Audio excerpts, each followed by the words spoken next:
Та бүхний амрыг ирээ. Би өнөөдөр халах монголчуудын дээдлийн шүтсээр ирсэн Эрлэг Номон хааны тухай мэддэгээ та бүхэнтэй хуваалцах гэсэн юм аа. Эрлэг Номон хаан бол үхлийн тэнгэр юм. Тэгээд энэ бидний амьдарч буй ертөнцийг шарын шашин ч юм уу энэ эртний монголчууд ерөнхийдөө бол 3 хуваадаг. Тэгээд энэ 3 орн байдаг. Дээд, дунд, тэгээд доод гэж. Бид нар дунд ертөнцид нь амьдардаг. Харин Эрлэг Номон хаан бол доод ертөнц буюу тамийн эзэн юм аа. Там гэхээр гадаадынхан жишээ нь амьтан тамалдаг ч юм уу нэг тиймэрхүү газар гэж үздэг.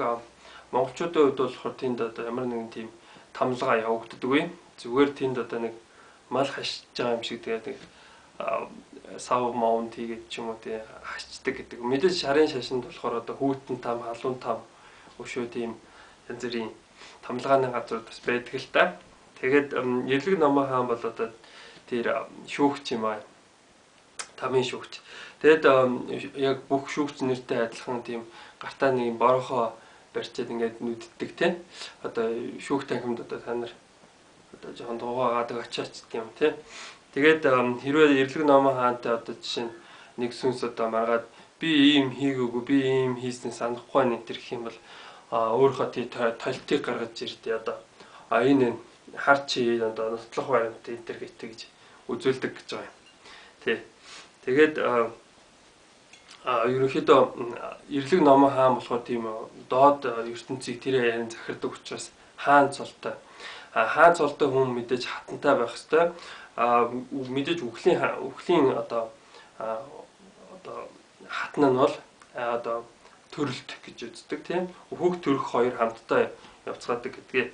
Тэгээд хүний гидсэн хүн төрөхтэй нэг тийм харанхуй төрдөг учраас тийм хар умаа хатан гэдэг нэг тийм хатгаар царайтай тийм эмхтэй тий гэр бүл болсон гэдгээ.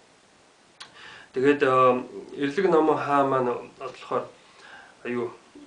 хүмүүст шүү гэсэн мөнх бус амьдралыг өгсөн. Тэгээд дунд твд бүх амьтад мөнх бус бүгд үхэхээр тэгж байх зохицуулахаар тэгж хийсэн гэдэг. Тэгээд энэ мөнх бус амьдрал энэ дунд твд байдгаас болоод хүмүүс жишээ нь хайрлаж дурладаг. Бие биенийг алдчихгүй гэж айдаг.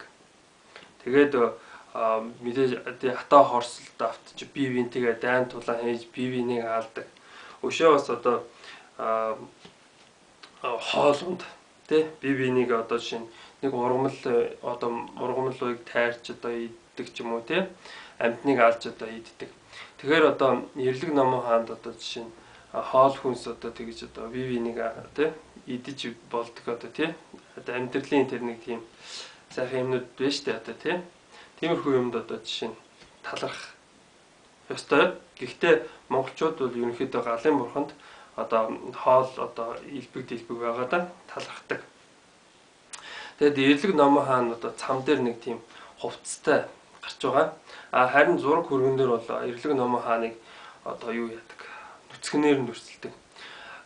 Тэгээд нөгөө эрэгт нь босчихсноор тэгээд Эрлэг Номон хаан болохоор жишээ нь эр хүйсний эхлэлийг үе хоромсон гэдэг шиг тий үе хоромсон гэдэг шиг эхлэлийг заадаг.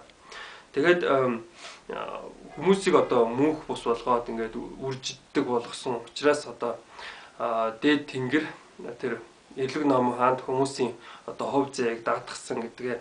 Тийм учраас Эрлэг Номон хаан бол хамгийн тийм шүтж явах ёстой, тийм хүндэлж явах ёстой тийм бурхтуудын нэг юм аа.